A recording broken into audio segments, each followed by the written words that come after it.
Сәлеметсіздер ме? Мен Нұрлан Қызыржан, Қоянды ауылы номері 1-ші жалпы білім беретін мектептің 7-ші сыныбында оқимын. Жобамның тақырыбы жарықтандыру оқушылардың нашарлату факторы. Мақсаты оқу бөлмелеріндегі табиғи жасанды жарықтандыруларды зерттеу және гендік талаптарға сәйкестігін бағалау. Зерттеу нысаны Қоянды орта мектебінің 7-ші А және 7-ші Б сынып оқушылары.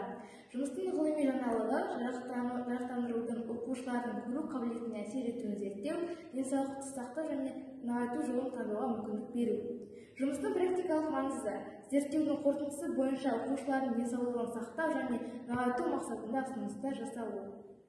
Ең алдымен мен Google Form интерактивті құралының көмегімен 7 сыныптар арасында сауалнама жүргізіп көрдім.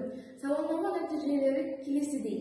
Сауалнамаға қатысқан сыныптар 7-ші А және 7-ші Б сынып оқушылары. Егер де мектепке дейінгі көру қабілеті 100% болса, қазіргі таңда 7-ші А сынып оқушысы 14%, ал 7-ші Б сынып оқушылары 65% көреді. Көрудің бұзылуына әкелетін жетекші факторлардың арасында мыналар анықталды. Біріншіден, теледидарда компьютерді ұзақ көру. Екінші, көру гигиенасының бұзылуы.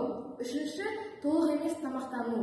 Төртіншіден, жеткіліксіз қозғалыс белсенділігі.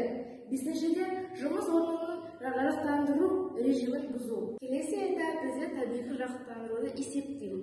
Мен бұл жерде электронды люксметр құралын қолдандым. Кестеден көріп тұрғандарыңыздай, 7-ші А сыныбы номер 117-ші А кабинетінде оқиды, және бұл жерде жарық есеп нормаға сай. Ал 7-ші Б сынып оқушылары номер 117 Б кабинетінде оқиды және нормаға бұл сәйкес емес. Ұсыныс: кабинетте оқушылардың орнын жиі ауыстыру қажет, жарықтандыру деңгейін жақсарту мақсатында терезе әйнектерін таза ұстау керек.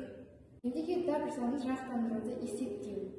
Жасанды жарықтандыруды есептеу үшін лампалардың меншікті қуаттылығы мен жасанды жарықтандырулардың нақты шамасы есептелді. Мектептегі жасанды жарықтандыруларды гигиеналық нормалар сәйкес келмейтінін көруге болады. Жарықтандыру кемшіліктері күзгі қысқы периодтарында байқалады. Жарықтандыру деңгейі жарықтандыру құрылғыларының санитарлық күйіне байланысты. Қорытындылай келе, оқушылардың көру қабілетінің жыл сайын төмендейтіні байқалды. Оқу бөлмелерінің жарықтандыру деңгейінің оқушылардың көру қабілетіне әсер етеді. Табиғи және жасанды жарықтандыру деңгейі санитарлық нормаларына сәйкес келмейді. Осыған орай мен ұсынысым, оқу бөлмелерінде оқушының орнын аптасына 1-2 рет ауыстыру қажет. Жасанды жарықтандыру құралдарының қуаттылығын арттыру қажет. Жарықтандыруға қосымша әсер беретін оқу бөлмелерінің тазалығын қатаң ұстану. Сабақ барысында оқушылардың көру қабілеттерін төмендетпеу мақсатында көз жаттығуларын дұрыс орындауға қадағалау.